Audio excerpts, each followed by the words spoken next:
ఇప్పుడు మనం పోయమ్స్ నేర్చుకుందామండి. సాకి ఫస్ట్ పోయం. ఐసి బాణీ బోలియే మనకా आपा कोई अपना तन शीतल करे औरन को सुख होई. फिर एक बार. ऐसी बानी बोलिए मन का आपा कोई अपना तन शीतल करे औरन को సుఖ్ హోయి. ఈయన ఫస్ట్ పోయంలో ఏమని చెప్పారంటే అండి, మానవ జీవితాల్లోని మంచి మాటకు ఎంతో గొప్ప స్థానం ఉంది అనే విషయాన్ని వీరి ఈ పద్యంలోని చెప్పడము జరిగింది. ఐసీ బాణీ బోలియే మనకా ఆపా కోయి. మనం ఎల్లప్పుడూ వినేవారికి సంతోషంగా మరియు సుఖాన్ని అందించే విధంగా మాట్లాడాలని, అంతేకాకుండా అపనా తన్ శీతల్ కరే ఔరన్ కో సుఖ్ హోయి, అలా మాట్లాడడం వల్ల మనకి కూడా ఆనందం కలుగుతుందని వీరు చెప్పారు. రెండో పోయం చదువుతున్నాను. కస్తూరి కుండలి బసై మృగ్ ఢూండే బన్ మాహి ఐసేం గటి గటి రామ్ హై దునియాం దేకే నాహి. कस्तूरी कुंडली बसे मृग ढूंढे बन माही ऐसेम गटी गटी राम है दुनिया देकै నాహి. రెండో పోయంలో ఈయన ఏమని చెప్పారు, సందర్భానుసారంగా మనస్సుని రెండో పోయంలో ఈయన ఏమని చెప్పారంటే, మనసుని ఏకాగ్రతతోని ఆధ్యాత్మిక చింతన చేసినప్పుడు భగవంతుని పొందగలుగుతామని చెప్పారు. ఈ సందర్భంలో ఈ పోయము చెప్పడం జరిగింది. భావార్థము, రెండో పోయం భావార్థం ఏంటంటే, కస్తూరి కుండలి బసే మృగ్ ఢూండే బన్ మాహి. మనసులోని విషయవాంఛలను కోరికలను విడిచినప్పుడే మనము భక్తి మార్గంలో ముందుకు వెళ్ళగలమని, ఏ విధంగానైతే ఎలాగంటే ఉదాహరణగాను లేడీ తన కడుపులో నుండి స్రవించే కస్తూరిని గుర్తించక దాన్ని తెలుసుకోవడానికి అడవంతా తిరుగుతుందంట. అదేవిధంగా మానవుడు కూడా తన మనసులో భగవంతుణ్ణి గుర్తించక గుళ్ళు గోపురాలు తిరుగుతూ వెతుకుతుంటారు. సబ్ ఐసా గటి గటి రామ్ హై దునియా దేకై నహి. కాబట్టి మనము మనసుని ఏకాగ్రతతో ఉంచి బాహ్యంగా కాక అంతర్గతంగా ఉన్న దేవుడిని, భగవంతుడిని తెలుసుకునే ప్రయత్నం చేయాలంట. బయట గుళ్ళు గోపురాలు తిరిగినంత మాత్రాన్ని మనకి ఏమీ కలిసి రాదు, కానీ మన ఆత్మలోనే దేవుడు ఉన్నాడు అనే విషయాన్ని తెలుసుకోమని ఈయన మనకి సెకండ్ పోయంలో చెప్పడము జరిగింది.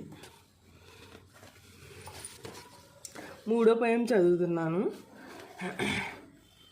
జబ్ మై తా తబ్ హరి నహి అబ్ హరి హై మై నాహి సబ్ అదియారా మిటి గయా జబ్ దీపక్ దేఖ్యా మాహి.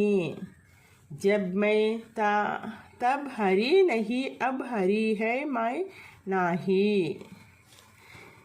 ఈ పోయం ఏ సందర్భంలో చెప్పారంటే, మనము భగవంతుడిని కలిసినప్పుడు మనలో కలిగే అనుభూతిని ఆయన చెప్పారు. మనం భగవంతుడిని కలిసినప్పుడు మనలో కలిగే అనుభూతిని గురించి ఆయన చెప్పడం జరిగింది.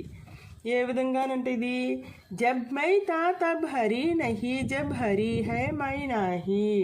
ఏ విధంగానైతే దీపం వెలిగించగానే చీకటి తనంతట తానే దూరం అవుతుందో, వెలుగు విస్తరిస్తుందో, అదేవిధంగా జ్ఞానం అనే దీపం హృదయంలో వెలగగానే అజ్ఞానమనే అంధకారం దూరం అవుతుంది. సబ్ అంధియారా మిట్ గయా జబ్ దీపక్ దేఖ్యా మాహి. అజ్ఞానమనే అంధకారము దూరం అవుతుంది. ఫోర్త్ పోయం చదువుతున్నాను. సుఖియా సబ్ సంసార్ హై खाए अरु सोवई दुखिया दास कबीर है जागे अरु రోవై. ఈ పొయము ఏ సందర్భంలో చెప్పారంటే కబీర్ గారు ప్రపంచంలోని ప్రజలు జీవనశైలి, భగవంతుని పట్ల జనుల్లోని విముఖతను తెలిపే సందర్భంలో ఈ పొయాన్ని ఆయన చెప్పడము జరిగింది.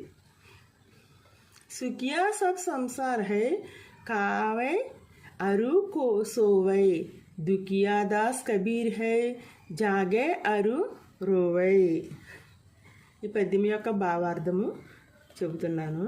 ఈ ప్రపంచంలోని ప్రజలేంటంట తిని త్రాగి రాబోయే మృత్యువుని గురించి అంటే రాబోయే కష్టాలను గురించి పట్టించుకోక నిశ్చితంగా అంటే ప్రశాంతంగా నిద్రించుచున్నారంట. కానీ కబీరు తను ఈ అజ్ఞానం తొలగినదని, తనలో ఉన్న అజ్ఞానంని తొలగిందని, భగవంతుణ్ణి పొందాలనే కోరిక తనలో మేల్కొందని అన్నారు. అందుకే తనంట ఏం చేస్తున్నారంట, రాత్రింబవళ్ళు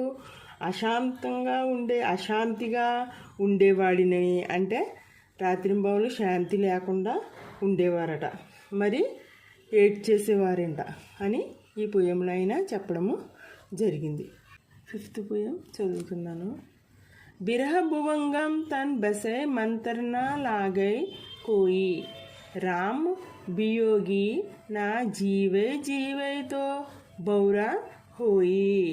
ఈ పొయము ఏ సందర్భంలో చెప్పారంటే ప్రపంచంలోని ప్రజలందరూ మోహబంధాల్లో పడి భగవంతుడి నుండి దూరమై భక్తుడు జీవితం గురించి ఈ పొయము చెప్పడము జరిగింది.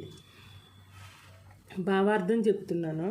బిరహ భువంగం తన్ బసే మంత్రనా లాగే కోయి.